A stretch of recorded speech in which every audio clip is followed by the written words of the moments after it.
There is legislation that spells out what must be included in our annual report to the ERC. The statutory requirements for the annual report include the progress on development of hydrologic models, on the development and implementation of basin plans, on our involvement in public education and outreach, as well as to report on information regarding the concentration of heavy metals and other pollutants in surface waters identified in the course of preparing or revising basin plans. These are the requirements for this report.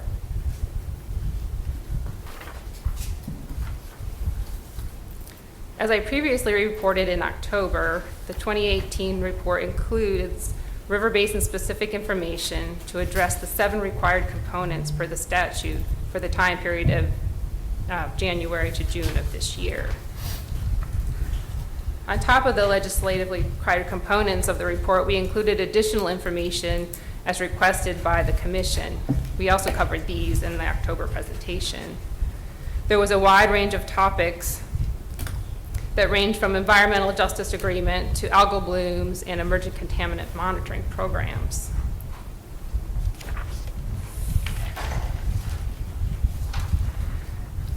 Many of these items were included in the 2017 report, were carried over to the 2018 report as the information was still pertinent.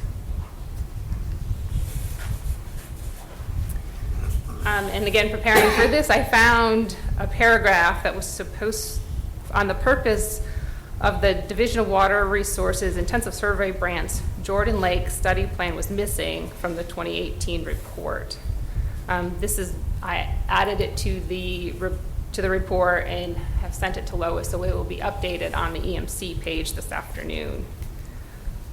In response to the UNRBA's request, additional information was added to section 4.2, evaluating nutrients in surface waters using existing North Carolina criteria and lake trophic state. This is not a section specifically about Falls or Jordan Lake. Jordan and Falls Lake were included because DWR continued their special monitoring studies of these 2 reservoirs, and a brief update from those studies were added for the time period of this report. It was not intended to be an all-encompassing assessment of either of these water bodies. It was just meant to show that DWR has continuing resource efforts in these 2 watersheds and did not draw any conclusions about the lake's current use support or management strategy success or lack thereof. This section was specifically included in the report as a discussion on lake trophic state as an indicator of nutrient levels draining to them across the state. On page 30, in red font, we included a brief summary of the UNRBA's organization and the efforts that they have underway, as well as the extensive collaborative effort that continues with the division. We did not include a review of the management strategy and the differences in the implementation between Falls and Jordan's Lake watersheds.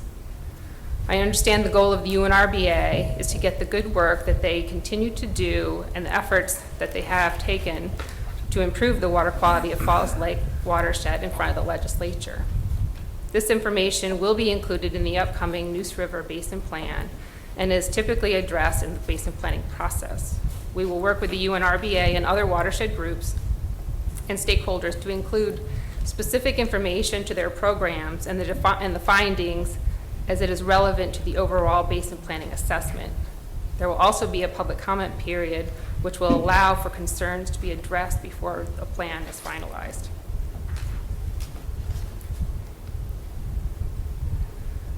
We also added a link to the 2016 DWR Falls Lake Nutrient Management Rule Report to the EMC, so the legislature could have access to the Falls Lake specific assessment and management review by the division if they have an interest in learning more. We included a clarifying statement that the 2017 increase in chlorophyll A concentration in Jordan and Falls may have been triggered by the inputs of nutrients due to a wetter than normal spring, and that there continues to be a need to implement non-point source control measures in these watersheds.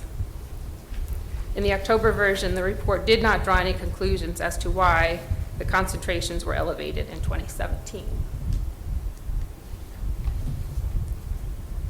It is important to note that the report did go through an internal division-wide review process, and we worked closely with the staff that provided information on the topics that are outside of our area of expertise to make sure that we captured their work properly. So with the new additional information added to the 2018 annual report, we are requesting your approval to take the 2018 annual basin-wide management plan report to the EMC for their approval. Thank you.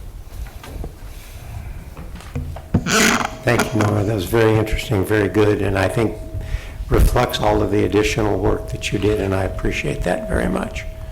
Are there any comments from any of the committee members? I have a clarifying question. Yes, ma'am. First of all, thank you for the inclusion of Section 3.10 on the Environmental Justice Agreement. I could anticipate the ERC maybe asking a question about the DEQ plans to design and implement an air quality study in Duplin County and expand its existing water quality monitoring program in Sampson and Duplin counties. And the question I could expect is, how is that air quality data going to be applied for water quality purposes? I do not know. Okay. I was basically given, this is the summary of what was included, so I can certainly find out and see if there's something we can include. Thank you. Other questions, concerns, comments? Yes. For clarity, you mentioned Sampson and Duplin County, Commissioner. Just for my own benefit, I guess, I was not aware that those two were pulled out and profiled for this particular report. What was the purpose for that? It's part of the Environmental Justice Agreement that those two counties were focused on. I missed that. Just didn't know. Any particular reason why those two I think were that profiled? those have the highest concentration of hog operations in the state. Open lagoons. Okay, just asking. Thank you. I live in Wayne County.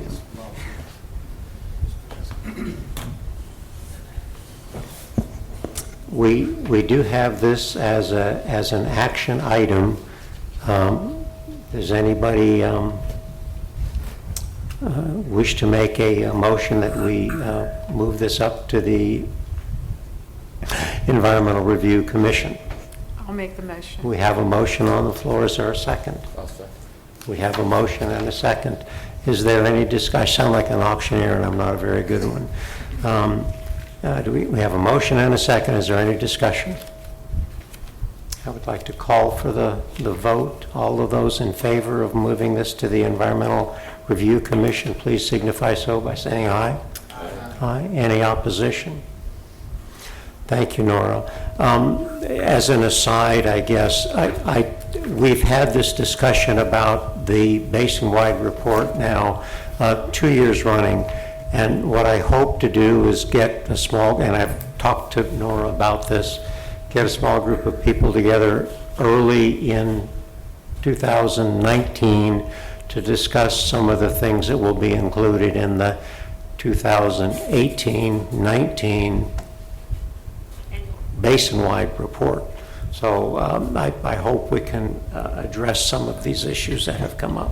Yes, sir. Yeah, and I'd just like to thank staff and you, Mr. Chairman, for working through this and making it better. I think you guys know I'm facilitating, paid to do it in South Carolina, but their water plan and their regional basin councils. But the need to keep this dynamic and relevant. I mean, we're studying how different states are doing it there and how proactive we want the basin studies to be and what'll be basin councils there, kind of like the Texas plan.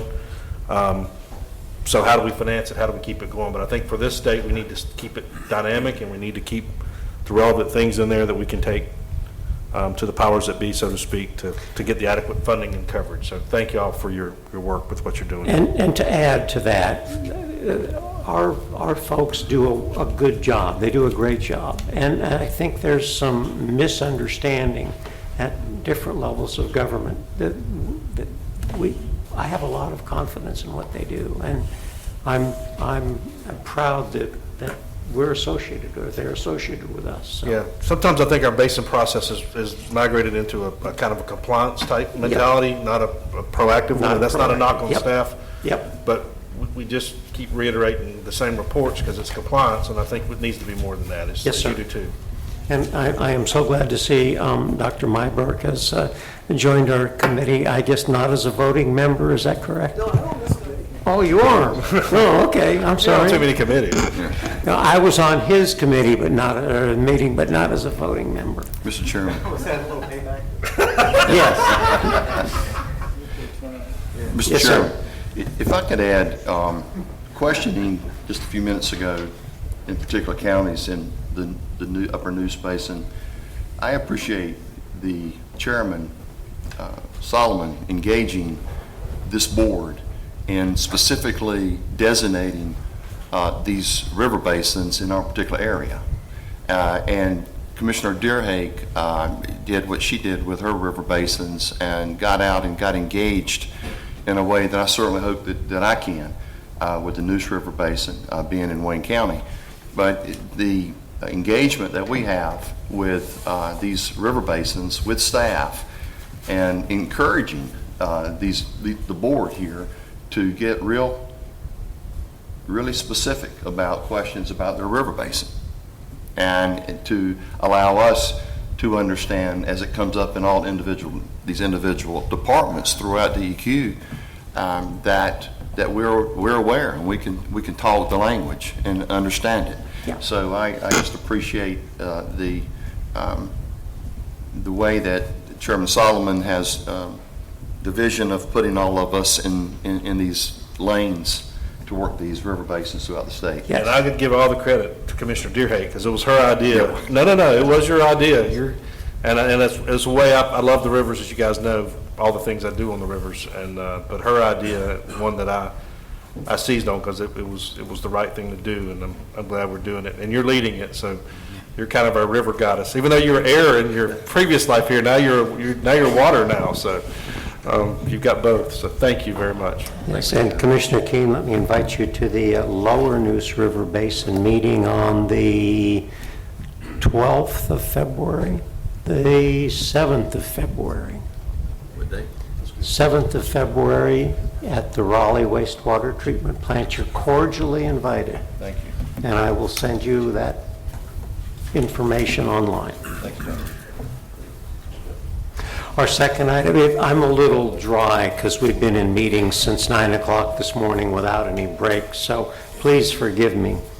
Our second request is a major variance from the Neuse Riparian Area Protection Rule for the improvements and expansion of the City of Raleigh's E.M. Johnson Water Treatment Plant. This is an action item. Paul Wojcicki with the Division, thank you, of Water Resources will be making this presentation.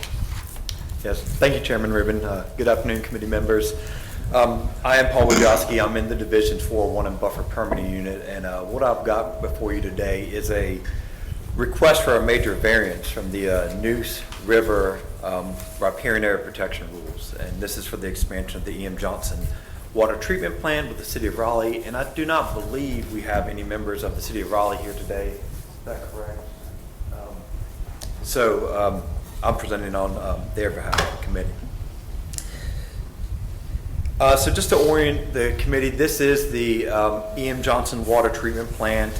It is located at the southwest corner of the Falls of Neuse and Raven Ridge Road in Raleigh. It was constructed in 1967, and it consists of water treatment facility and associated infrastructure. And this plant serves the City of Raleigh and the surrounding areas, including the town of Wake Forest, Roseville, Wendell, Zebulon, Knightsdale, and Gardner, with drinking water. Its current capacity at the plant is 86 million gallons per day. It reliably is said to provide 75 million gallons per day. And current population growth and flow projections indicate that in the service area, demand will necessitate about 120 million gallons per day by the year 2030. And so the purpose of this project actually is to upgrade this water treatment plant to actually provide reliability to the processes. It's actually the plant, at this time in the plant's life, it's necessary to make some repairs to the existing on-site generators and electrical infrastructure because they're nearing the end of their useful life. It also is necessary to provide some redundancy in the process and construct a new backwash clarifier. On-site here, if I can use this laser here, these are the existing, just to kind of orient the committee. I'm not an engineer by training, but I've become one by proxy through studying this project. These are the existing backwash clarifiers at the plant. This is the existing electrical generating facility, the generator building. And this is the tributary, the river tributary in question and the associated buffers. So this is kind of the area of interest. This is the entire plant site, but this is the area of interest for the expansion of the plant. These upgrades to the plant are necessary, again, to construct the redundant backwash clarifiers because the current ones were constructed in 1975, and currently there's no backup system in place at the plant. So the current clarifiers can be taken offline if repairs were necessary or upgrades were necessary. Currently, they can't take those offline and still meet the drinking water needs in the plant's current state. And it's necessary to have this redundancy built in, I'll mention, for compliance with the Safe Drinking Water Act. So the preferred alternative to meet this would actually impact that unnamed tributary to the Camp New Life River and the associated buffers. So this is a detail of the actual existing plant with the cartoons filled in of the existing backwash clarifiers, as we pointed out. Again, this is the tributary to the Camp New Life River that would be impacted by the proposed alternative. Here's the on-site electrical generator facility, and this another point to put out. This is actually stormwater detention pond. And the reason we're pointing that out is because it actually provided some on-site constraints into expanding into certain areas.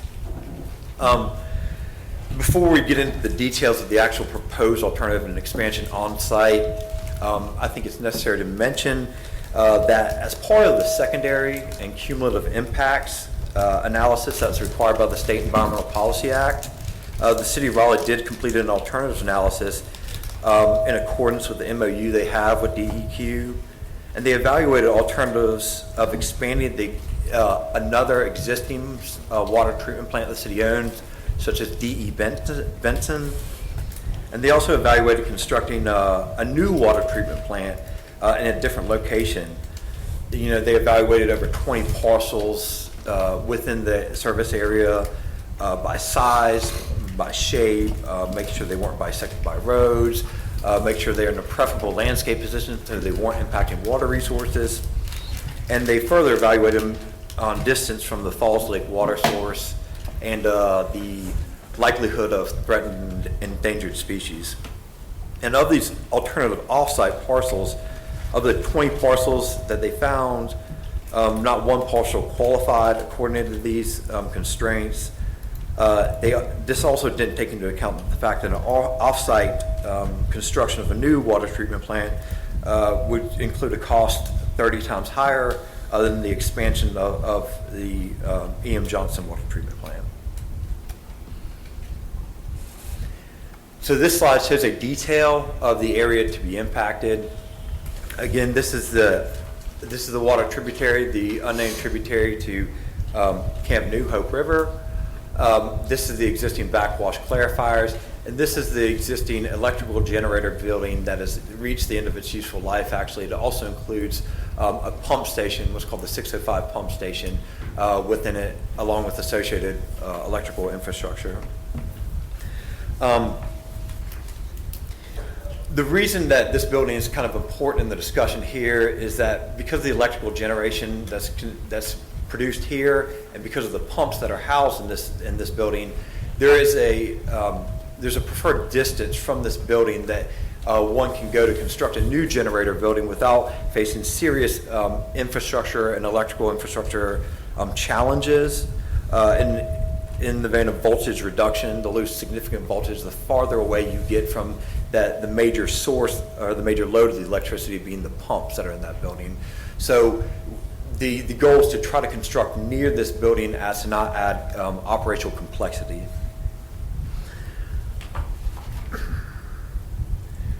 So here's the proposed alternative with the impacts shown. So the impacts would actually impact this tributary to Camp New Life, which is 490 linear feet of stream impacts that we're evaluating under the 401 process with the 401 certification. It also includes buffer impacts, and the buffer impacts are 33,204 square feet of Zone 1 buffer and 23,060 square feet of Zone 2 buffer for the fill and grading to put the new infrastructure of the backwash clarifier and a new electrical generator building. This also shows that the old, this is actually a utility substation that services the electrical generator building, is also going to be proposed to be demolished and upgraded.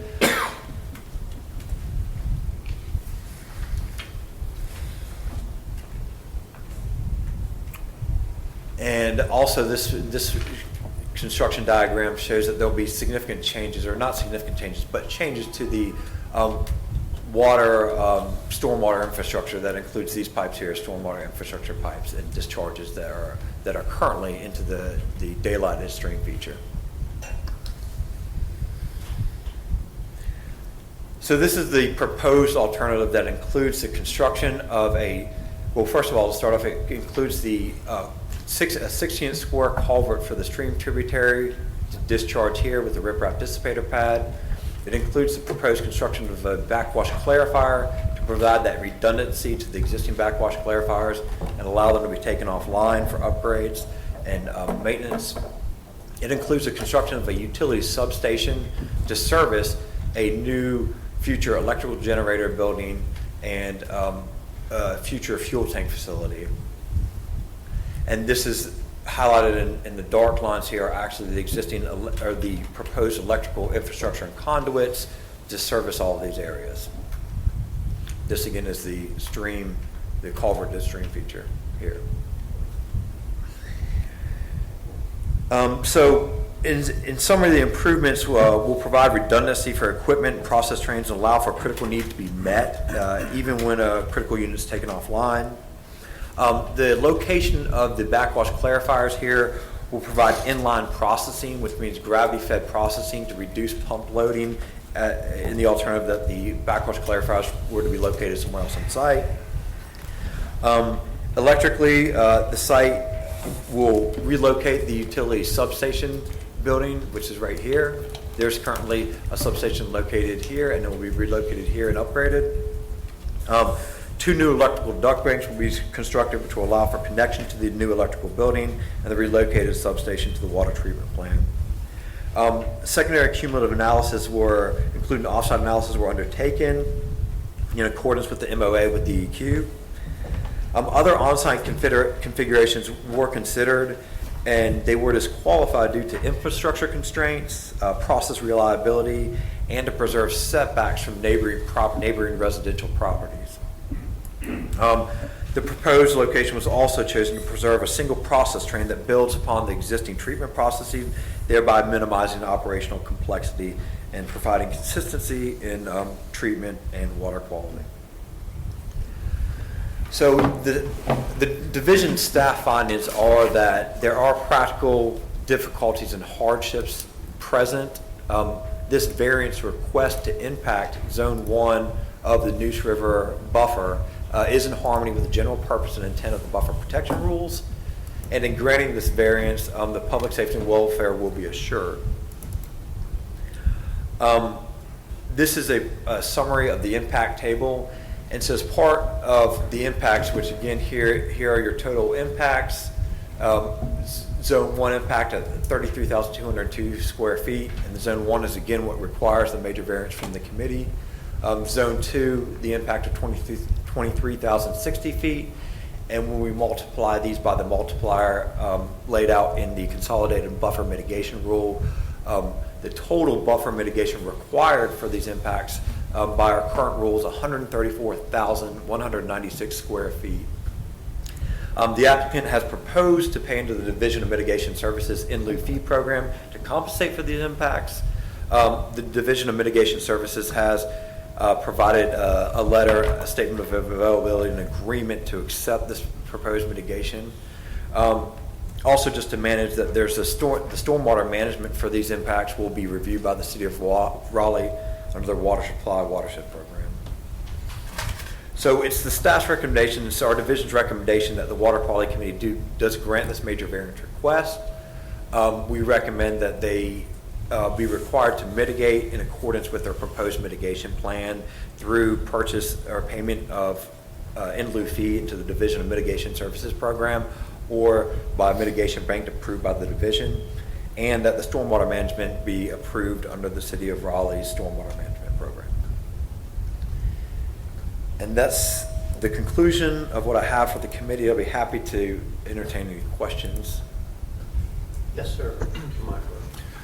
Two questions. One is on the stormwater management plan.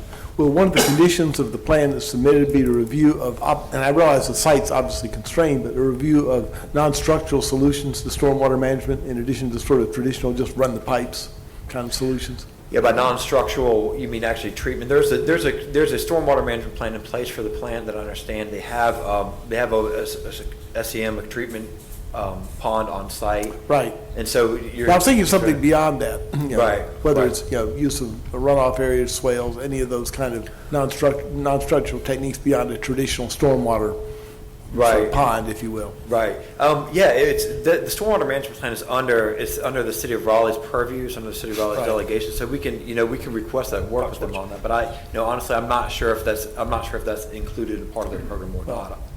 I would be happier.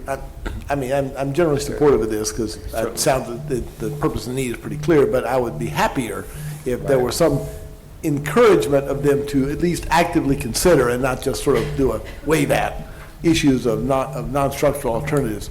The other question I had, and it's not directly pertinent to this request, but in terms of thinking about this site, is this a site which looks like it may have to go someday to upgraded levels of treatment?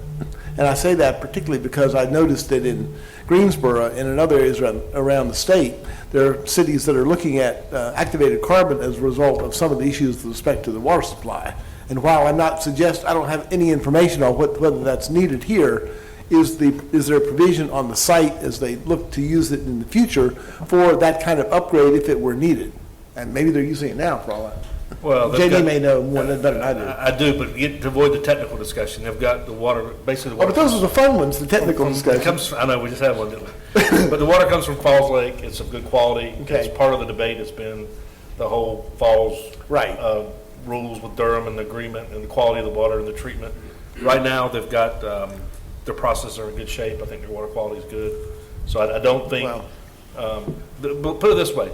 The problem I got with this plan is probably what you say is it'll give them plenty of space to add some other things if they need to. Okay, all right. Because, and I won't drill you because you're not an engineer, but they sent you up here to talk about process reliability. I would love to have a great conversation about that with you.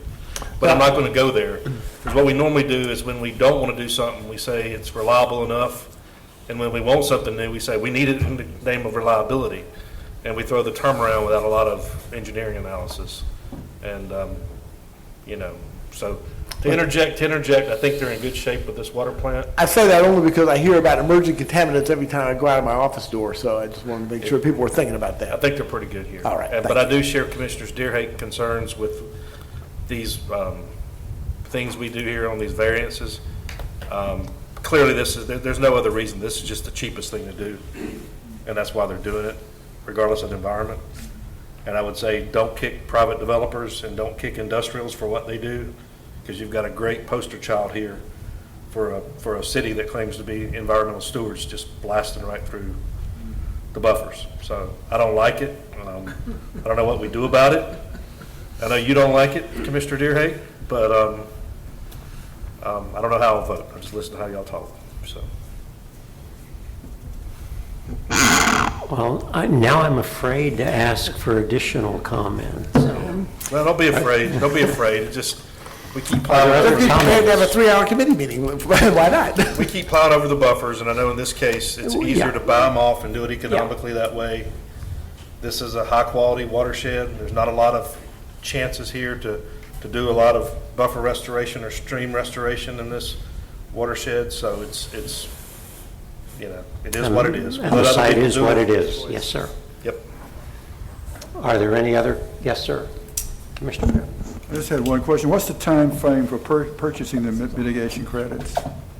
The time frame for purchasing the mitigation credits, they have to make the payment into the Division of Mitigation Services before they're actually allowed to conduct the work.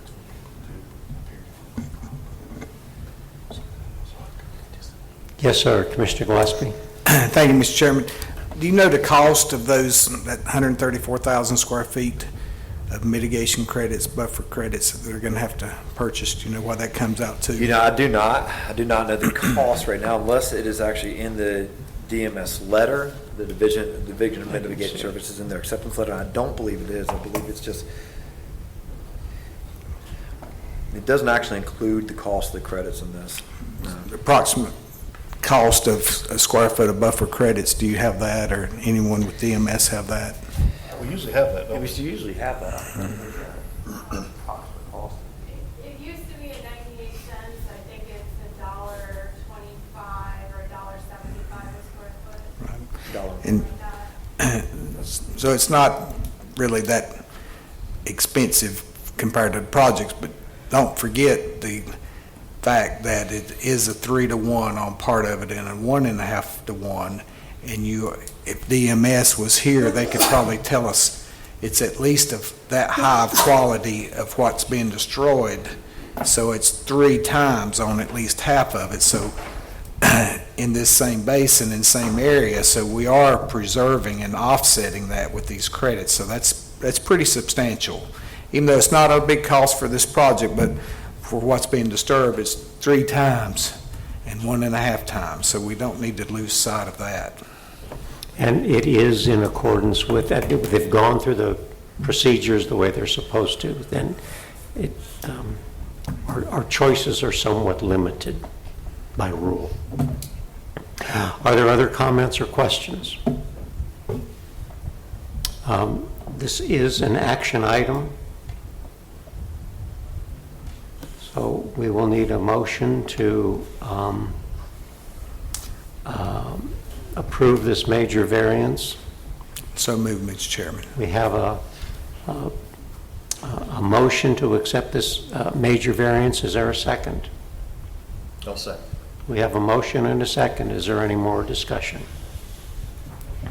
All those in favor of accepting the variance or the request for the major variance, please signify by saying aye.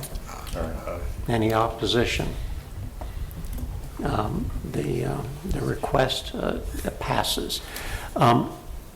Do you want to say anything now that we're off that? But is looking at some of these variances and some of these requests that come in something that we should take a more active role in? We've had this discussion several times, and I honestly don't know what we can do. Yes, sir, Commissioner Gillespie.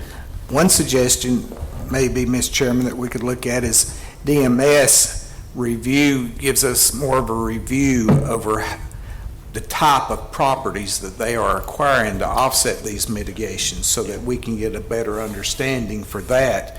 And I'm sure if we had that, then we would see how much higher of a quality of property that was in jeopardy of being lost is being protected in exchange for this. So that's something that I'd be interested in. And I'm sure there's a half dozen other things that we could do also to better inform us. Yeah, I think that's a good idea. So my question to you, Mr. Wojcicki, is that something that you all could look at for us? What are some of these higher and better uses, I guess, of some of the lands, and perhaps get you and the mitigation services people to come in and give us a short talk on some of our options? certainly it's something we can look into. I know in our unit, in the 401 and buffer permitting unit, we have staff who specifically work with the Division of Mitigation Services to qualify their projects and to see stream health improvement, to quantify the release of credits on property. So there is standards there in place as they review these properties, and to provide that information to the committee, I don't think would be a problem. I'd have to check with them, but I don't think it would be a problem. Okay. Is that agreeable to everyone? Do we have any other comments from anybody in the audience? No, you're not going to say anything? You're more than welcome. Just introduce yourself. Hi, Karen Higgins, in the 401 and Buffer Permitting Program. I was just going to offer, we do have a staff that works not only with the Division of Mitigation Services, but also the private mitigation banks, which is where a vast majority of the credits come from. Either DMS purchases them, works with them, or they're projects that we review. So we can certainly provide some more information about the types of projects that we're seeing and work with DMS to present that. Every time these mitigation issues come up, there's always discussion. And I think we really need to try to do our best to kind of put some of this stuff to sleep and find out what our options truly are. So I would sincerely appreciate that. Yep. Okay? Thank you. Thank you very much. Whoops. Our next item has to do with technical correction to the animal waste treatment or animal waste residuals management rule.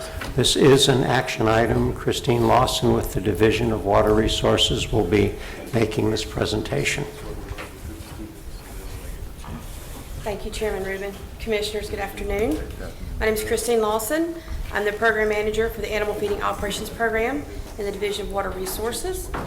And as Chairman Rubin said, this is a request to approve a technical correction to Rule 15A NCAC 02T 1310, Animal Waste Residuals Management.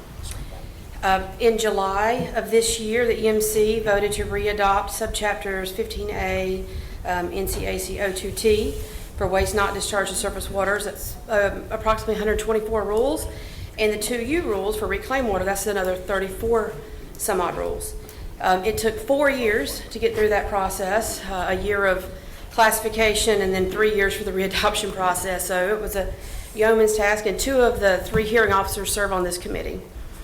The 1310 rule was actually a new rule that corrected a previous omission when 2T was originally adopted in 2006 to address the marketing and distribution of animal waste residuals for the public use. Initially, the draft was written to mimic the 1100 section residuals that's based on 40 CFR 503. It was done that way because that's the way the permits had been being written since they had been started being written. There was the 2T2U rule adoption had significant public comment. Included in that public comment were comments about this particular rule, stating that the 40 CFR 503 does not apply to animal waste residuals, that only applies to municipal residuals, and that's per information directly from EPA, from their headquarters and from their residuals specialists. As a result, following the public comment period, the hearing officers and staff, the rule was edited, removing all vector attraction requirements and other items that are not specific to animal waste. Included in your attachments to this is just the section from the hearing officer's report specific to this rule. It includes the original draft, the public comments, the hearing officer's responses, and the proposed updated rule. The rule language contained an editorial error in 1310B2. If you look on the other attachment to this, that'd be line 29 of the Rule 1310 that you see. It was just an oversight. It erroneously continues to refer to vector attraction requirements, and it also referenced the old paragraph numbers instead of the updated paragraph numbers. So if you actually read this rule the way it's written now, and you try to follow the paragraphs, either the paragraphs don't exist, or it leads you to rules that don't contain what it references. So the staff requests to the Water Quality Committee to approve, to proceed to the EMC with this technical correction, to eliminate references for requirements that no longer exist, and to correctly reference the proper paragraphs within the rule. This request is made under the authority of General Statute 150B-21.5, circumstances when notice and rulemaking hearing is not required. Paragraph A, amendment says an agency is not required to publish a notice of text in the North Carolina Register or hold a public hearing when it proposes to amend a rule to do one of the following. And item number 3 in that list is correct a citation in the rule to another rule or law when the citation has become inaccurate since the rule was adopted because of the repeal or renumbering of the cited rule or law. The repeal, basically the rule that was referenced didn't actually get adopted. So that's where it falls. In summary, the requested technical correction, it does not in any way alter the substance or the requirements of the rule. It is simply correcting citations and removing references to requirements that no longer exist. And I am happy to answer any of your questions at this time. Any questions or comments for Christine from Ms. Lawson? And I must say it was a bit embarrassing to catch this about 2 days after it went to be published by Rules Review Commission. So I'm sorry that we even had to bring it back. Questions, concerns, comments?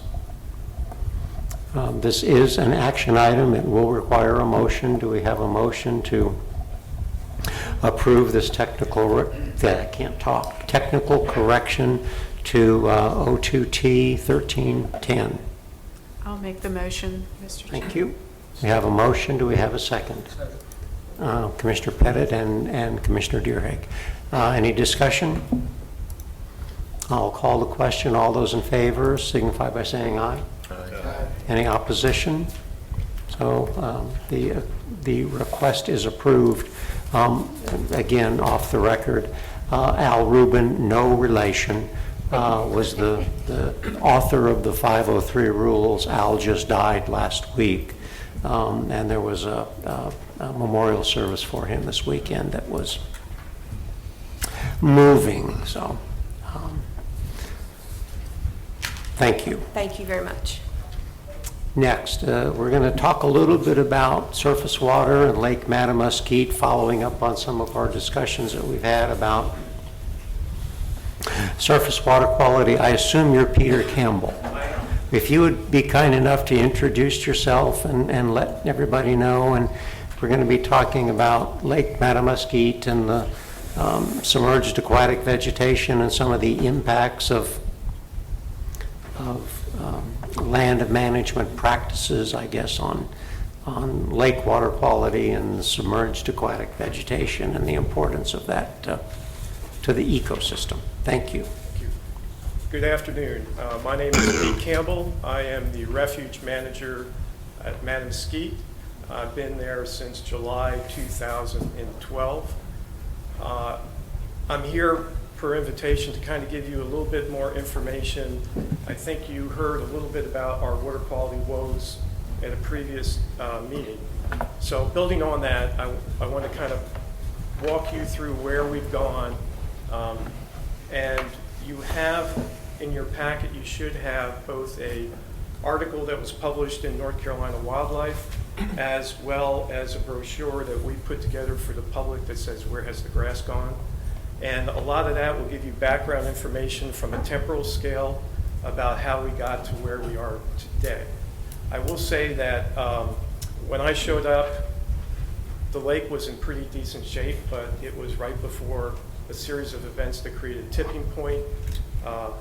I, along with Wildlife Resources Commission, entered into an agreement with the U.S. Geological Survey's Water Science Center, and we started a very robust water quality monitoring program on the lake.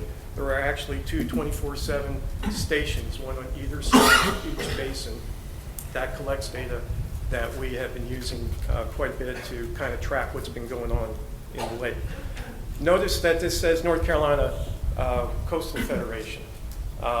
Wildlife Commission, the County of Hyde, and Fish and Wildlife Service all put together funding to hire the Coastal Federation to facilitate this entire watershed restoration planning process that is being done at the local level.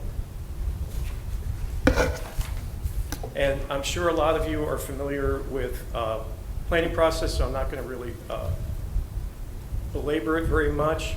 There are a couple major issues that we're addressing with this plan. And if you can visualize this, you know where Hyde County is, right? No stoplights, less than 4,000 people.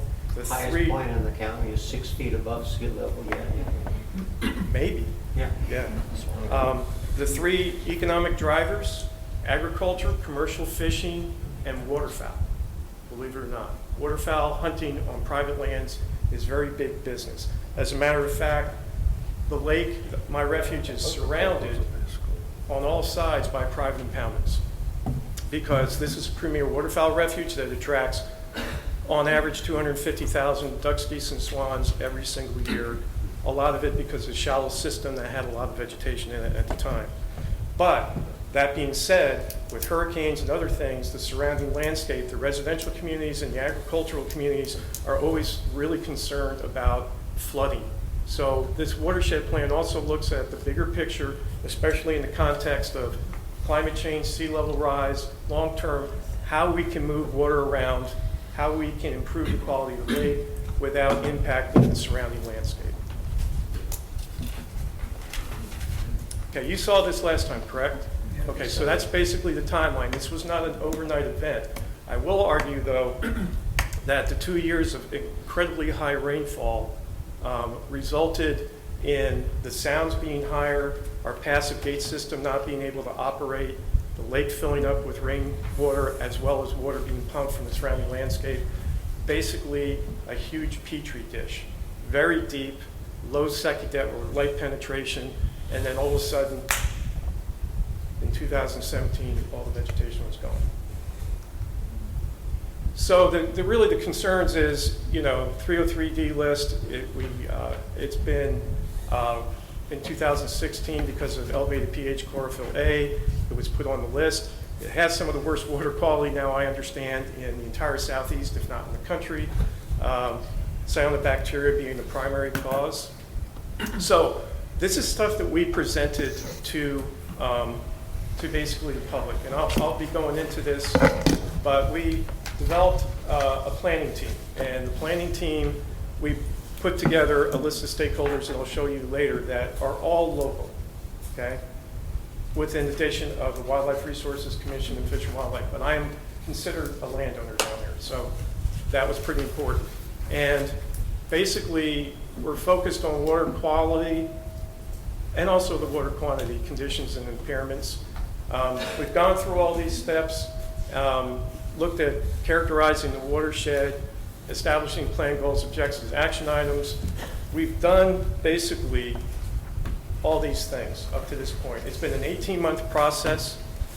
We have a draft plan that has been available to the public. I think that November 2nd was the end time for public comment. We will be having a December 3rd workshop to roll this out. So this is an example of this. Here are the people that were on this stakeholder team that worked for 18 months together. Not only federal and state agencies, but you can see that there's Hyde County Soil and Water. There are local landowners representing waterfowl, agriculture, hospitality, you name it, everything that we could get. So 5 public meetings we had to cancel one because of the hurricane. We've had 13 stakeholder meetings. There is a webpage, nccoast.org/Lake Mosquito, that we put virtually everything up on. The intent was this to be a totally transparent process throughout the 18 months. We've done press releases, email updates to the public. This is all what the Coastal Federation has been doing for us. And the result is we have a draft plan. Like all drafts, it's not perfect yet, But there are really three goals, and the important thing to understand is these are not hierarchical goals. They're goals that we need to accomplish all at the same time, all three. And one that really rose to the surface from the standpoint of the community was to maintain the existing quality of life through land uses, those three things that I was talking about, improving tourism, and so forth. Okay? Now, the other is this flooding issue. How can we integrate at a watershed scale some kind of plan to reduce impacts of flooding and also to reduce the impacts to the lake from high water levels? And then finally, but not last, it's really first, is the goal is to clean this lake up. Didn't happen overnight. It's not going to clean up overnight. But there are a lot of different strategies that we have come up with that we think will start incrementally improving the quality of the water in the lake. So we did, as an example, this is, we posted it and we gave everybody a shot to review it, and you're incorporating, putting together the comments from the public as well as from my agency and the Wildlife Commission. So a whole lot of ideas were solicited from the public as far as what we could do. They were synthesized down in addition to incorporating what the core team came up with, and a list of priority actions have been identified. So right now, when I say there's no active water management in the lake, it is because our gate systems on the 4 canals that are connected to Pamlico Sound work on pressure. Pressure gradient higher in the lake, gates open in the sound. With sea level rise, with a lot of water coming through the river systems down into Pamlico Sound, last few years those gates have not been operating as well as they could. So we need to start stepping up the game and start looking at ideas on how we potentially could actually move water intentionally, not just passively. And to do that, we're going to have to develop, and we're in the process of developing a hydrologic model for the entire watershed to be able to look at every single strategy that we come up with, the high dollar ones down to the low hanging fruit, to see if they'll actually pass muster in order for us to start to implement them. So we've got, hypereutrophic conditions, no more SAV, very minimal emergent vegetation because the lake has not drawn down enough to expose the mud flats. So we're 0 for 2 in providing waterfowl habitat and habitat for wading birds as well as fish. We have an abundance, I'm sure you may have heard this in other water bodies, of common carp. Common carp disturb the living heck out of the bottom. When you don't have any emergent vegetation to hold that, you get resuspension of sediments along with all that nutrient, which is causing phytoplankton blooms. It's pretty ugly. So what we desire to do is we want to reduce the flooding of residential properties, a lot of minority communities, agricultural land, and that results in septic failures, which even causes worse problems as far as nutrient loading. We're going to get to clean up that water, get it back to, at a minimum, a eutrophic, but optimally a mesotrophic state. Start to reestablish the SAV. Hopefully, if the lake ever dries up a little bit, we'll get the emergent vegetation. We have studies ongoing right now about the common carp. We have a very robust research and monitoring program down there, leveraging 4 different universities' work along with USGS and ourselves. So the goal is basically bring this back to the point that the public can once again enjoy the lake. It is highly utilized in the summertime by people on boating, fishing, bank fishing, subsistence fishing, kayaking, and so forth. And it's kind of a bummer when you have to say, yeah, I know you came 3 hours to do that. Make sure that you wash up really well after you get off the lake. So, where are we now? We're 2 of the things that really come up is that we've gone through a planning process. Now what? This was an ad hoc group that got together. Who's going to implement it? Because it's going to take a lot of energy, it's going to take a lot of money, and a lot of focus. And so the core team came up with the idea. They looked at, water management districts like and some alternatives. And so we've come down to a recommendation that to establish what's called a service district, water service district, which is under the auspices of the county, rather than, a state water management district process. That district would not include the refuge because we are federal lands. However, we would be working in concert and collaboration with that district, which would include all the rest of the watershed itself. And between the refuge and actions we would take and the actions the service district would take, we hope to move forward with the strategies to reduce the potential of flooding and start to improve water quality. And some of those ideas are pretty ambitious. One is that, I said, we have 4 outlets going to the sound. The last thing you want to do is move water quality, degraded water and water quality wise, down to where the commercial fishing is, right? So we have to look at other alternatives. And one idea is to create actually a new outlet where it used to drain going north, and then a system where it would basically be held and then surface flow to absorb the nutrients before it's discharged into a water body to the north, whether it's the intercoastal or Alligator River. So that's one idea, and I'll go over through that. So this is something we've been kicking around. We've had landowners that said, yeah, I'll work with you on that. And so we've identified some acreage to the north of the lake where there's a possibility of actually putting in that northern outlet. Very costly idea, but something that we have to run through the hydrologic model to see if we can move enough water, when we have to move water, and that will actually clean the water along the way. But there's multiple benefits, even though it's a high dollar project. While we're implementing BMPs and working with the agricultural community and the waterfowl impoundment community to reduce the amount of input from those systems into the canal systems that run into the lake.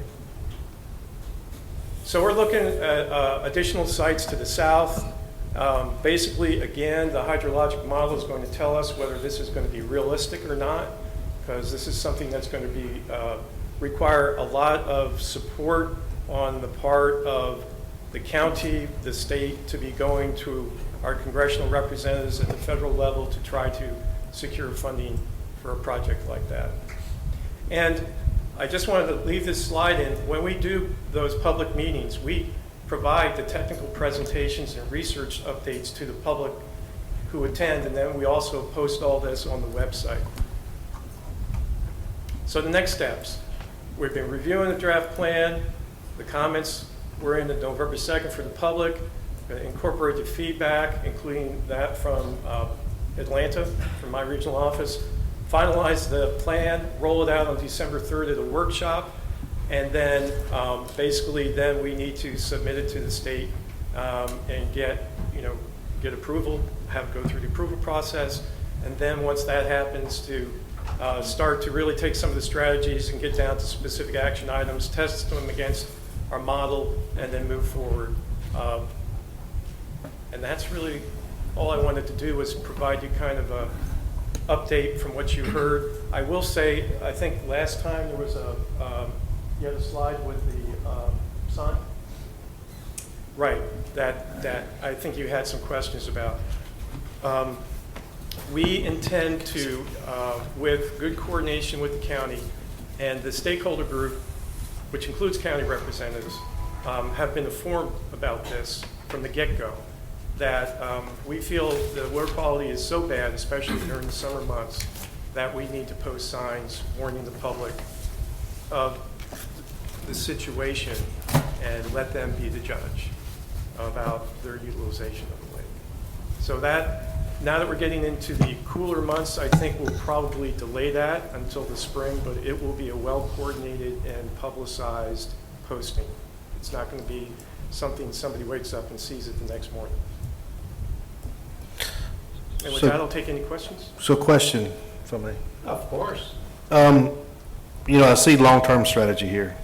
I see it the best, you're 3 to 5 to 8 years away. Yep. What is the short-term strategy? Short-term strategy is working with the the landowner communities, the agricultural communities, the waterfowl impoundment owners, and trying to, based on the monitoring data that we're getting, we're identifying where that input is really coming from, and then we can identify those particular areas of the landscape, and then work with them to try to incentivize implementation of EMPs or other low-hanging fruit strategies to reduce the actual input off the landscape into their drainage ditches.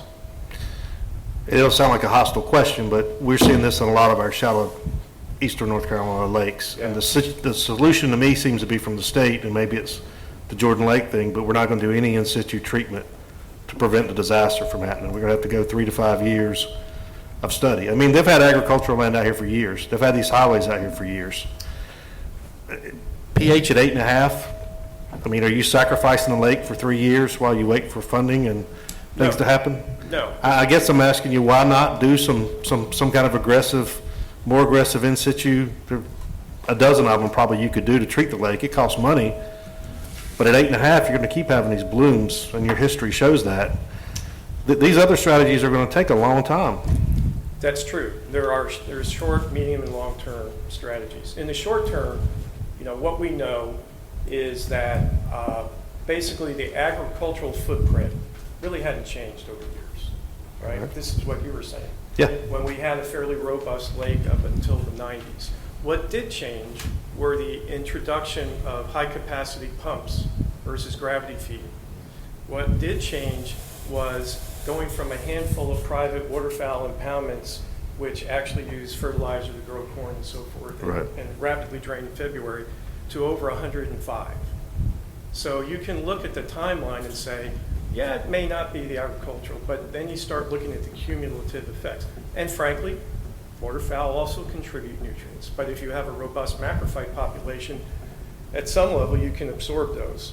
But when we had that set of conditions that caused the loss of SAB, and then, basically phytoplankton takes over, it's a planktonic system now. Yeah. We have to look at both and we are doing research right now, both in lake, if you will, versus watershed strategies to try to reduce as much as we can while we're looking at other opportunities to be able to create flushing mechanisms. Because flushing is the best way right now, and unfortunately, with the environmental situation we've had the last few years, when those gates were working just fine, it would flush that stuff out at the right time, and therefore you wouldn't have that buildup. Yeah, unless you, like you say, unless you're in there cooking it and putting it back in the estuary somewhere. So I mean, you've got a trade-off. I'm all about long-term solutions, but I'm not in favor of seeing the environment and the habitat die or stay dead for 3 to 5 years while we do studies or try to do long-range plans that may not even be realistic. That's a valid point. Our studies are actually not just starting, we've been doing them. Dr. Peeler has been looking at SAD restoration in the lake and looking at what we got to do to remove, what biomass and what size classes and age classes to remove carp to reduce the production. To be able to take, because actually, historically, they did this back in the 50s, a carp removal, and it significantly improved the water quality. Mm-hmm. And again, that was prior to a lot of the nitrogen and phosphorus coming in from multiple sources versus just one source. So we have to do this incrementally. You're absolutely right. We cannot wait, in my opinion, to get a large sum of money to be able to do a major project, going through NEPA and the whole 9 yards. But there are some things we can do. The challenge is going to be getting the cooperation of beyond the stakeholder group of the community, those community farmers and impoundment owners, and then come up with some strategies that we can test to see if they'll work and it's not going to be any economic burden on it. Yes, sir. No. Peter, two things. When you talk about active water management, so you were talking about pumps, basically pumps and sheet flow? Right. And that was, and sort of to echo the comment that you and the chairman both made, it would do you little good to have active water management of the lake if you were just transferring your problem over to the estuary, which would not be success. Yes, we would not. We don't need to be Lake Okeechobee in the Florida, That's you know, right. the And I've Florida been- estuaries. And I've been adamant that when we're talking about creating, maybe utilizing pumps, it is not going in that direction. It would be for that sheet flow Right. project. Right. We would not, and I've been on the record about this, I do not want to move degraded water at a greater pace into the estuary. Well, my second question, though, is even for thinking about long-term solutions and getting into your planning horizon, I heard that in your presentation that the some of the impacts that have certainly exacerbated are not necessarily the sole root cause. I think you put your finger on the nutrient loading root cause, but the impacts that make things worse are sea level rise and extreme weather events. I just note for the record, Mr. Chairman, that there is a connection between those and certain other aspects of public policy. Yeah, surprise, surprise. That's a comment, not a question. Mr. Chairman, Yes, sir. Commissioner Keen. I'm familiar with your issues down there, and my, I guess, comments would be around the development of your district and your stakeholders and the people that you have listed here publicly of who have been a part of putting this this game plan together. And a follow-up with Chairman Solomon about a short-term effort is that I think knowing many of those personally that you've listed, they are major stakeholders and landowners in agriculture and with the dikes and with the pumping and with the familiarity there are of pumping water or managing water, moving water around during any kind of event, hurricane or seasonal, whatever. But I think the hydraulic method to create the zone, like agricultural districts, voluntary ag districts in so many counties, in particular in the east, and having a district, a sanitary district. You said it was going to be managed by the county officials, the county commissioners, or would there be elected officials, or would this be an elected body or having to be approved by the General Assembly? How does your, for short term, to get it going right away and to put this plan together and get all the players at the table within the next 12 to 16 months, then this group, these landowners, these agricultural people that you showed a graph of expanding that district, is everyone on board? Give me some feedback on these comments. And Michael can weigh in, but Daniel Brin, who works for High County, dove into this and the difference between a water management district, which is, legislatively authorized, even if there's any more out there, versus a service district, management service district. It can be, it's at the county level approval process, right? I believe that there's statutes in there that authorize that. There would be an advisory board or committee not made up of the county officials that would be involved with overseeing the implementation of strategies within that service district. And yes, the service district, there are criteria of being able to, as far as I know, there's a public process to inform everybody that are within the boundary and going through all that due diligence to establish it. Well, thinking for the General Assembly and taking local bills, have you looked to your members, House and Senate members, to provide local bills for resources with this group? Have they moved to that point yet? No, we haven't, but that is definitely one of the things. When I appreciate the invitation to come here, that was one of the first thoughts I had. Once we get to the point where we have the plan has been approved, we're bringing in a whole lot of others to be able to make this happen and to engage officials to be able to get support for the resources that are going to be needed to actually implement it. If I may follow up real quickly, though, Mr. Chair, is that, how is this plan bringing forth this information, but what about the endorsement process? Are we not in that business, or at this time not in that business as far as endorsing a plan, or to give him some, be evidence that we're on top of it as a commission and looking after, of course, the science part of it, but do we move forward with any suggestions? I'm not exactly sure what you want from me, but if you would like... Asking you as the chairman. If you would like a letter from the commission chair acknowledging what they're doing and committing or commending them, I bet I could talk our EMC chair into doing something like that. I know he has concern about other... Yeah, that's you. I know he has concern. I'll be happy to write a letter. I know we've had this conversation sort of tangentially a couple of times. There are many, many shallow lakes in eastern North Carolina that are facing similar problems. And it's going to take a very concerted management, a lake management effort to address these issues.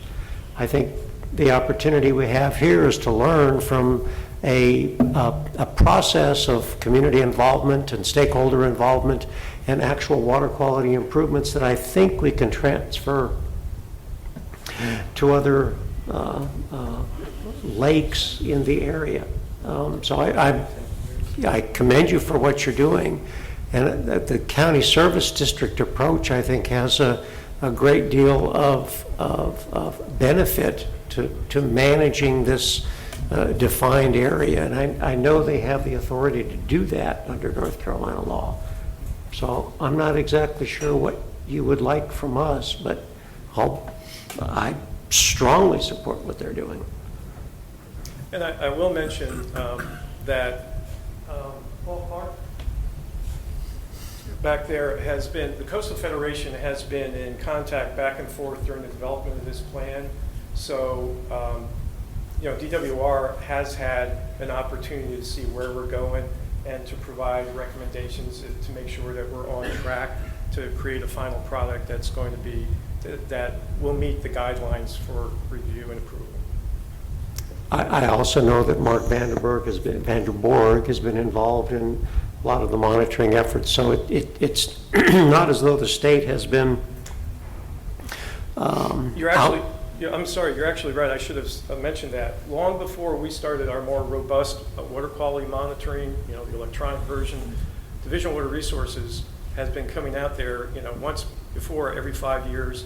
And when we really kicked it into overdrive in 2013, they are not only sampling, but we're taking our water samples based on their protocol and locations, and they're still processing them for us. So they've been involved for a quite a long time as well. Question, how frequently are you sampling now? Well, certain parameters are nonstop, every 15 minutes, 24/7. And then grab samples, I think it's at least once a month.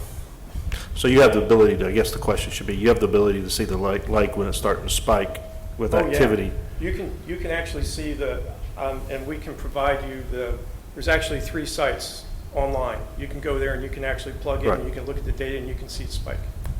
So the question is, how do you find the money or the short-term solution to keep the environmental catastrophe from happening? I mean, you see it building, right? That's why you monitor.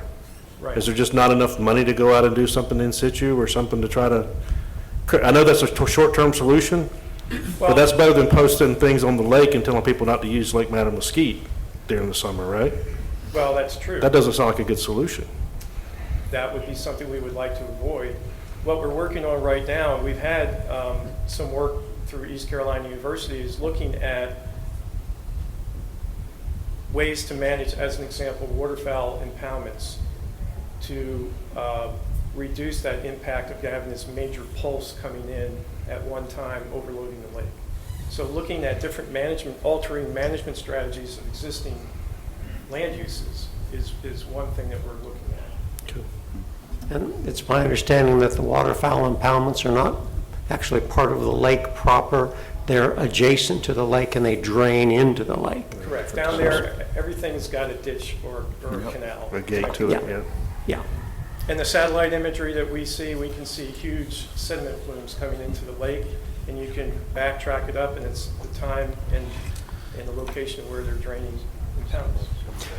And I know there are technologies that can be used in drainage to retain and to treat some of those nutrients. So, If I may, Mr. Chairman. sure. I'm just going to finish with this one comment. I've been aware of your issue since 2012, and I've watched the process, and here we are in 2018, 19, and we're talking about implementing something that might take 5, 10, 15 years. But if there's one thing I learned this morning in a 3-hour meeting, it's about models. And if we can create a model here that can be beneficial for the rest of the state, particularly in the east, where we do have the low-lying areas, certainly it's refreshing to see that you've got the group of people that you have, and they're not operating in a silo, but they're thinking regionally and expanding the district area to take care of this issue. So I commend you for the work that you've done, but as Chairman Solomon mentioned, it's a process, and it could take a long time. But to initiate it, to get it to this far, and have your stakeholders at the table who you have and the landowners certainly is promising. Thank you for what you've done so far. And I hope that we can be a part, if the Coastal Resource Commission, if the wildlife's part of it, EMC's part of it, we fall on DEQ, and then, what can we do here locally with this group to enhance your vision. So thank you, Mr. Chairman. Thank you. And I do have a confession to make. I read your Where'd the Grass Go? And I saw the picture down there of the southern salad, and I knew that I needed new glasses. So thank you for, yes, it's NALAD, not SALAD. Thank you so very much. And Commissioner Keene, if there is something that you think we should do in support, please let me know. I will do whatever you think is appropriate. And you heard that it is one of the economic engines in that area. We don't think of wildlife management as a big economic engine, but it is in Hyde County. So if we can be of any help, please let us know. The last item this afternoon is a nutrient annual agricultural progress report for the Jordan, Neuse, and Tarpan watersheds. This is an information item. Patrick Biggs will be making this presentation. Patrick, thank you. Hi, I'm Patrick Biggs with the Non-Point Source Planning Unit. And the Neuse and Tarpan ag reports come to you every year by rule. The Jordan ag report doesn't come to you. It's not in the rule, but we put them all together to make your afternoon complete. So maps, you know where everything is. So the Falls watershed is not in this report. All three strategies address chlorophyll A impairments, point and non-point sources. The goal is to decrease nutrient loading to achieve chlorophyll A standards. The effective dates were 98, 2001, and 2009 for Neuse, Tarpan, and Jordan. And the goal for nitrogen reduction for Neuse and Tarpan was 30%. And for Jordan, it's split up into the Haw, the Upper New Hope, and the Lower New Hope subwatersheds. So that's 8%, 35%. And for the Lower New Hope, it's no increase in nitrogen into the lake. For phosphorus, there's nothing for the Neuse. Tarpan is the same, no increase. The Haw and Upper New Hope in Jordan is 5%, and the Lower New Hope is no increase in phosphorus. And I have a map of Jordan in a few slides. So overall, it's the agriculture rules are a collective compliance approach, right? So there's no one person, no one farmer that's responsible. All of them together have to meet these goals. There's a basin, and in Jordan it's called the Watershed Oversight Committee that is pretty well-rounded stakeholder group, and they help with assist with implementation. They developed accounting tools and continue to look at those things, track and report progress. And it's staffed by the Division of Soil and Water Conservation through the Department of Agriculture.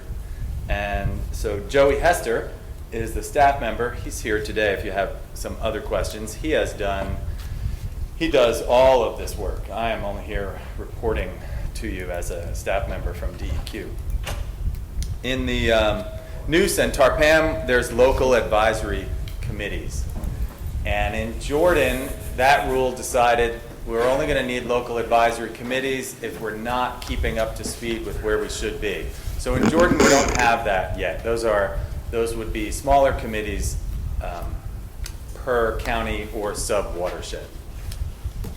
And the Oversight Committee representation has the usual suspects you would think: Soil and Water, USDA, NRCS, Department of Ag, Cooperative Extension, Water Resources, environmental community, scientific community, and a number of different members from the ag community.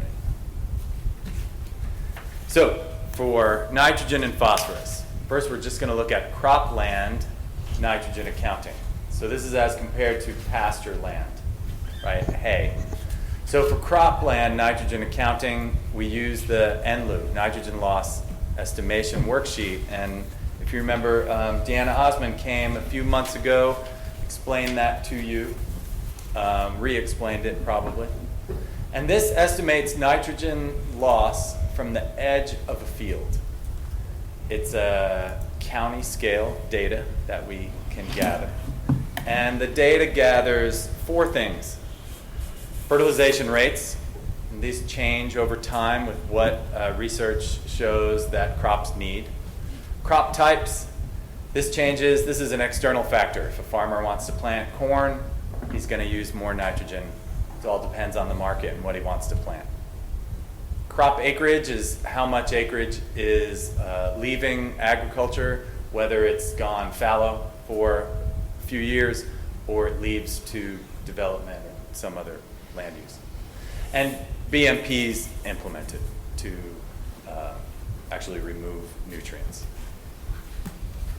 So for the Neuse, I have 16 years of data, and this is reduction. So the larger the number, the better it is. So this year it's at 54% total for the Neuse, reduction in nitrogen loss. The color here is the NLU process has changed over the years. You know, there's like version, I forget what we're on, but it's like 6.1a, and you know, it was like 4.0 and 5.0. So it's changed over the years, and that's the different color changes there. But overall, it's increased. For Tarpamlico, same explanation. So this is across the entire Tarpan basin. The average of everything is a 60% reduction in nitrogen from agricultural lands. For the Jordan, it's split up into the Haw subwatershed to the west of the lake, Upper and New Hope subwatershed right around the lake. So you can see the size difference there, but even more specifically, of just the land that's agriculture, 94% of it is in the Haw, 2% in the upper, 2% in the lower New Hope. So instead of by county or by the entire Jordan, we're able to look at it by sub-watershed. So the reduction of nitrogen from cropland nitrogen in the upper New Hope is above its 35% goal, All the way to the right for the Haw, it's above its 8%. And in the center, the lower New Hope, the goal is no increase in nitrogen. So that's why I put the red line at the bottom. So it's above that also. Back 2 slides, I think, to the map, just to show everybody the extent of the Haw branch. It includes Burlington, parts of Greensboro. It's a huge watershed area, huge. Thank you.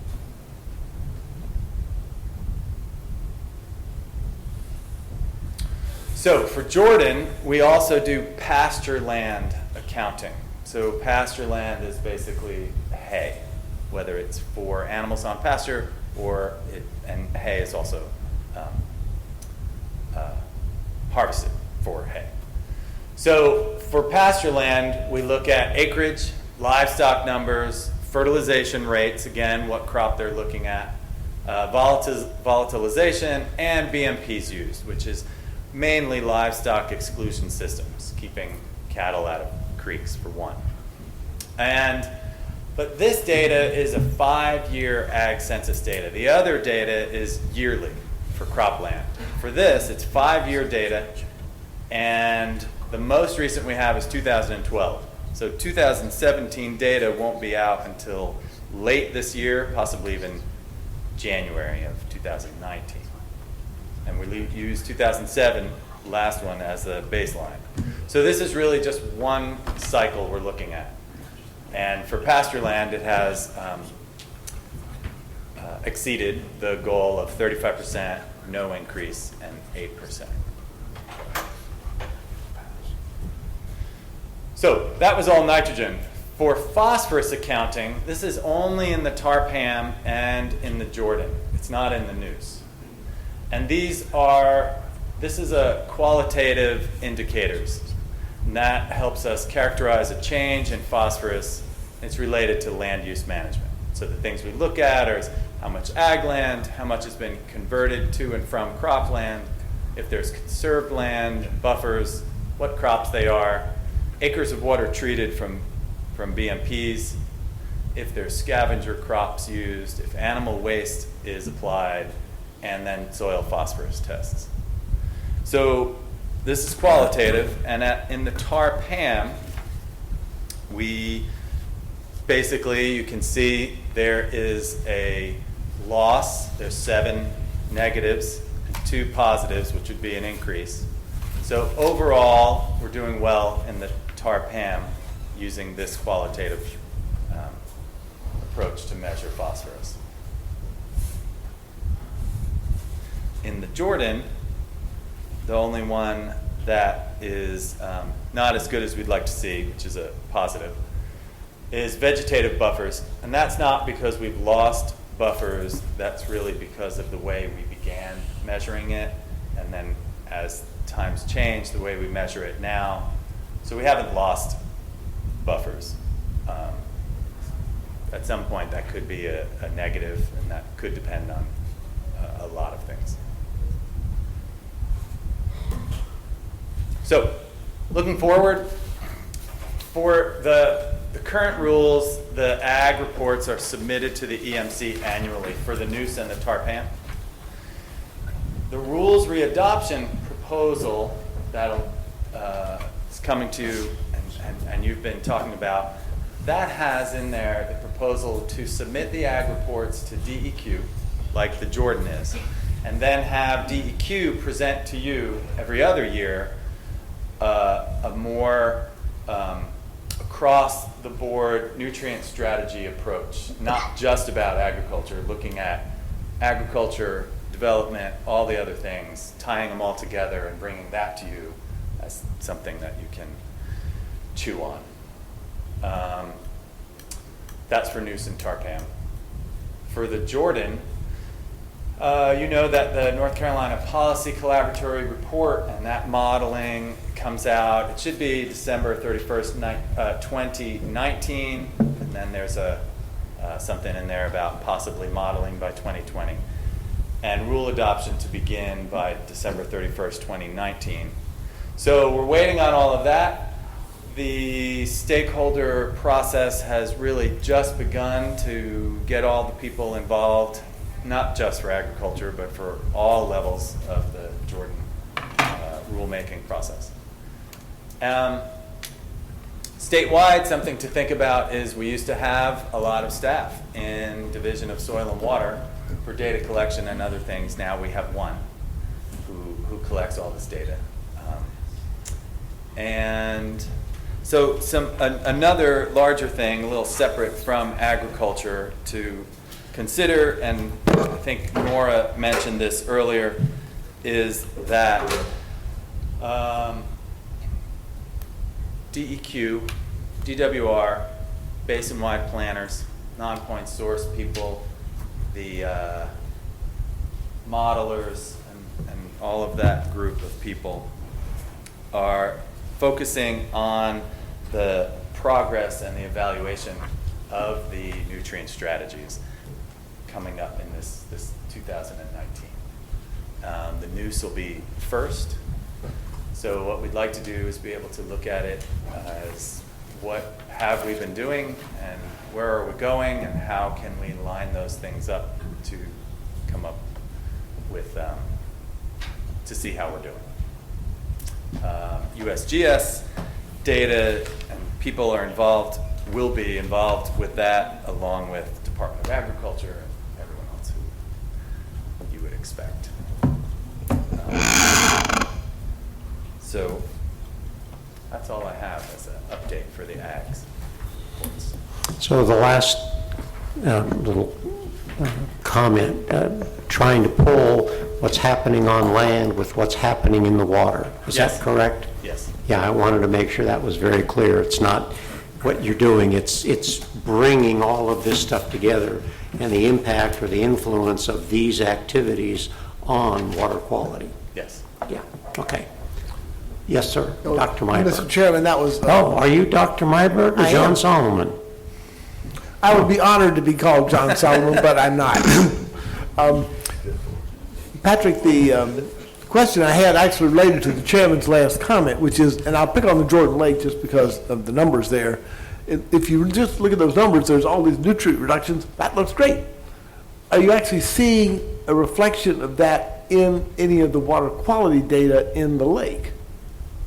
I don't know that I can answer that, but it's also why. I realize it sort of sounds like a trick question, but it's not intended that way. It just No, I understand. It is why we want to get all this data and all these people in one room and sit down and see. We've had all these plans.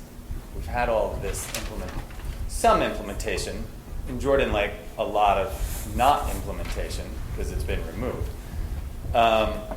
Where has that led us to, and what's potentially been working, and what can be changed or be new? I don't know that. thank you. Mr. Chairman. Yes, sir. The analytics, and I've got a comment and a question. If you're looking, if we're data-driven, value is a value, and we've only got one person doing this, if we go back and try to get a conceptual vision of what's being planned out, if you're going to take agriculture out of it and you're going to put all these other entities in every 2 years, every 4 years, up to 10 or 12. If you move back 10 years and you look at the basins and pervious and impervious, and you take that, moving that water around in these areas, you've got, we had the water treatment, 75 million going up to 120 million. That was gallons per day. I mean, I need to ask you to help me, I guess, understand how one person can get all that data and then we be effective as a commission to understand the data. Is it up to date? Or is it something that was... No. Are you using these figures of 91, 95, or are these models being set up for the future? Are they value or analytics of yesterday but not knowing what's going to be tomorrow. I know that's a loaded comment, Mr. Chairman, but my thoughts are trying to find out the data, the value of the data, and how it can help you help us, instead of just giving reports every 2 years. Right. So a couple things.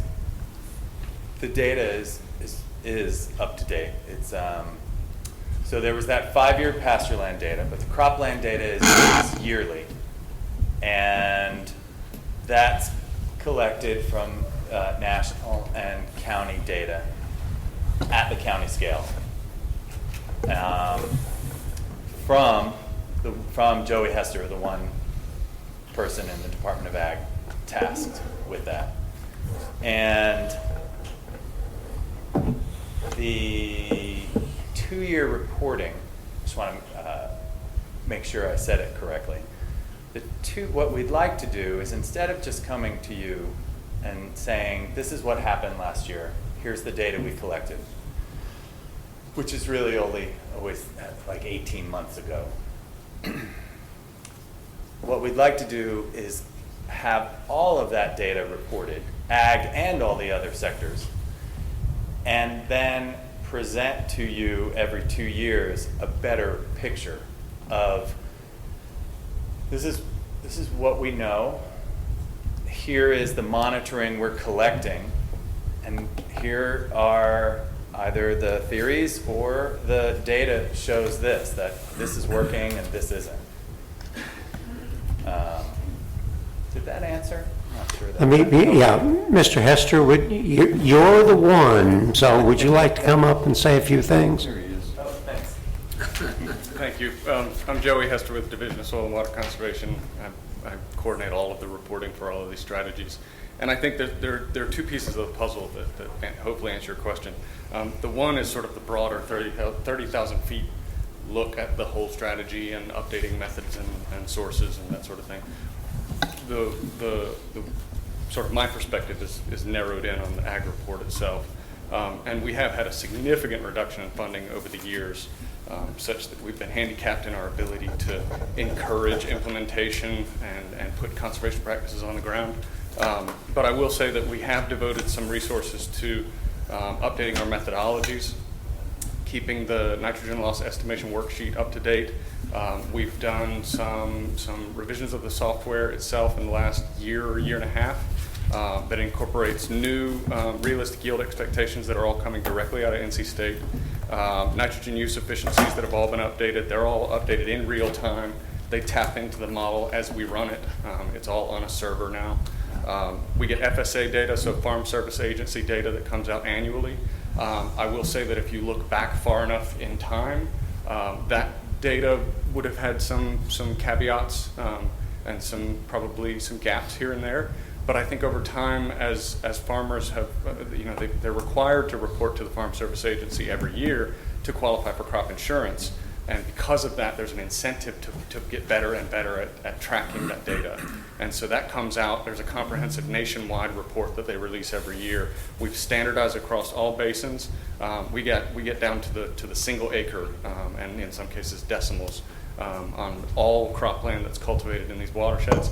We know that it's probably not 100% accurate because there are certain crops that just aren't reported. Just for an example, hay acres, you can't get insured for grass, and so there's no incentive to report the number of grass acres.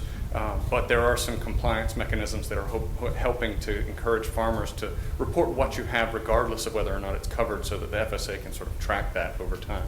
So I guess the take home there, the short to the long, is that we have, with our limited capability, improve some of our data collection and accounting mechanisms. We're moving as much as we can into the GIS realm. That comes because that's sort of in and of itself stepping up to the 30,000 foot level. That comes with a certain set of assumptions and caveats, but we're hoping that it makes things a little bit more repeatable and defensible on our end. So there's some updating going on. We consult with Deanna, we consult with the experts in the field to make sure that we're doing it as well as we can and reporting as accurately as is possible given the the staff that we have available to us.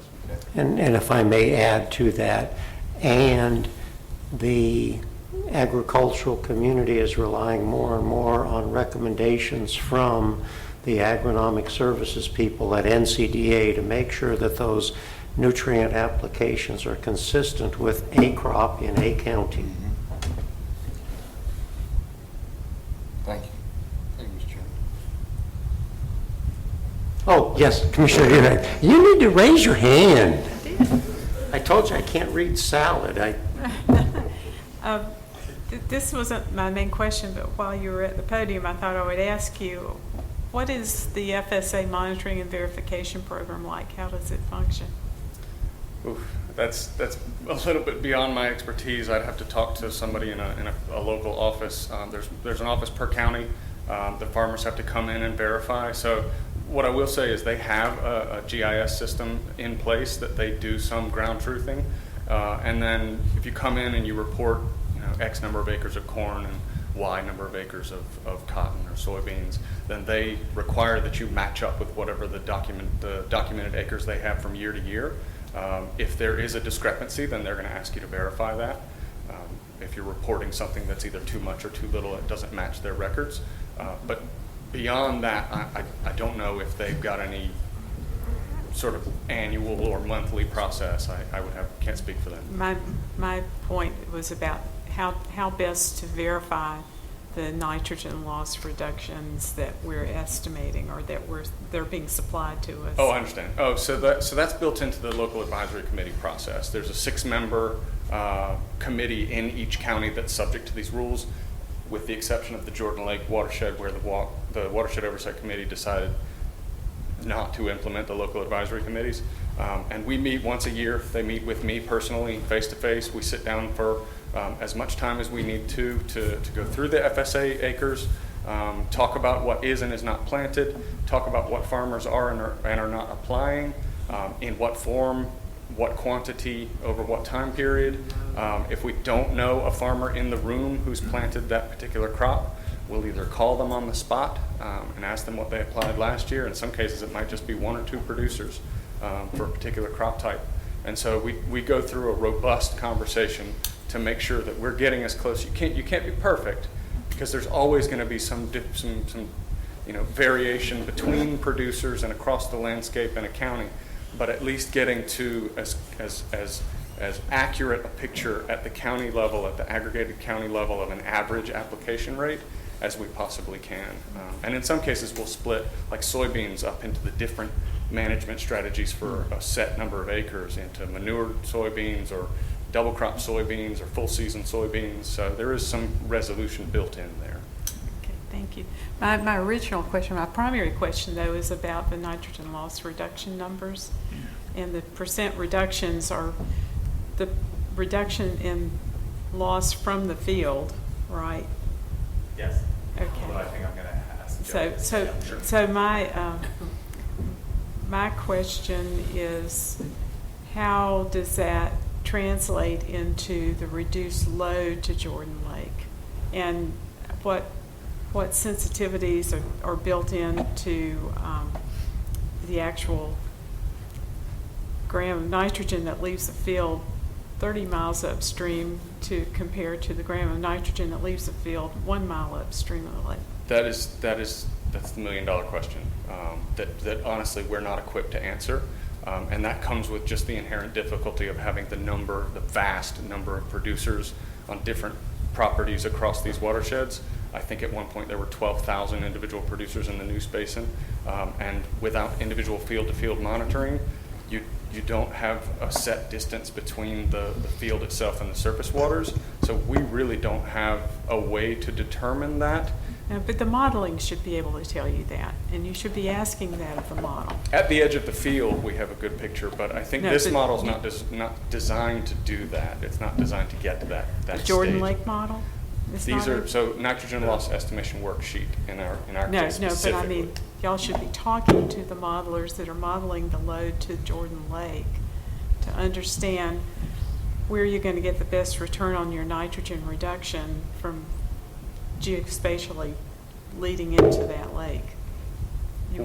We You have. need to be able to weight these numbers to know where you're getting the best return on your reductions. Absolutely, and we're working with the modelers in the Falls Lake Watershed on some of the remodeling that they're doing, and we're part of some of the stakeholder processes. All of these conversations where they're updating any of these methodologies, we're definitely there to provide as much data as we have. So we are ready and willing to provide what we have. But not to make more work, but in future reports, once the models are developed far enough to do this, that could be very useful to the commission to hear of the agricultural nitrogen loss reductions, which are to be complemented here. How is that contributing to the load to the receiving water of interest? And I think I think Chairman Solomon had a question. No, I was just going to say, I A think comment. in our basin-wide plans like we just reviewed, I think that's the point where we can work with the department to put some more bite into things. Because a lot of what you're doing is the spreadsheet tool. I still call it a spreadsheet tool, accounting tool that was approved in 1991 to use. And it really doesn't, to kind of go back to your thing, Steve, it really is not, none of this has been integrated in with, I mean, it's useful information, but if we think it needs to be more integrated, that's where we can really get in there and take these historical tools that are going forward and put some more bite in it, you know. I think this is essential for the nutrient strategy that they're talking about Yes. coming up. And as Dr. Myberg knows, that's what they've done in the Chesapeake. Yeah, I agree. And that is exactly the reason why I really want to take those basin reports and make them something I think we can all be very proud of, that document what's going on land and what's going on in surface waters. I think that's absolutely critical, absolutely. And Linda and I have had several conversations about that. Sheila and I have had several conversations about that. And Nora, I extend to you my apologies. Nora and I have had several conversations about that, and it is something we're going to start implementing.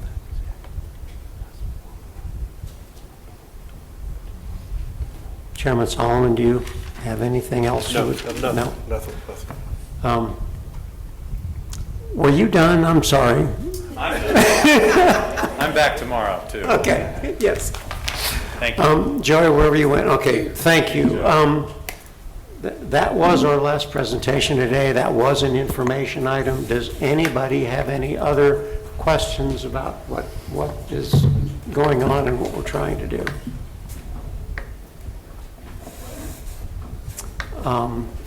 Linda, do you have anything, or Tom, anything? Okay. If there are no other concerns or questions, that does adjourn the water quality meeting. Thank you. Thank you for the... Thanks for getting Sign, please.